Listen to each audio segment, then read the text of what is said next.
Hello అండి, మా పాపకి 5 ఇయర్స్ అండ్ పాపకి ఆధార్ కార్డు ఉంది. చూడండి, ఆధార్ కార్డు ఉంది. ఈ ఆధార్ కార్డుతో వచ్చినాక కూడా మా పాప దగ్గర 50 రూపాయలు టికెట్ తీసుకున్నారు. అంటే ఇదిగో చూడండి, టికెట్ 100 రూపాయలు. హన్మకొండ నుండి చెల్పూర్కి వెళ్ళే టికెట్ ప్రైస్ 50 రూపీస్.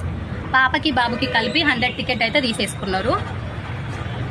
నాకు దీనికి సమాధానం కావాలి. ఇప్పుడు ఈ సోషల్ మీడియాలో నాకు దీనికి ఆన్సర్ కావాలి. ఆయనే బస్ ఎక్కిన ప్యాసింజర్స్తో ఎట్లా మాట్లాడుతున్నారంటే చాలా రూడ్గా బిహేవ్ చేస్తున్నారు. ఏ ప్యాసింజర్స్ కూడా దీన్ని అయితే యాక్సెప్ట్ చెయ్యరు.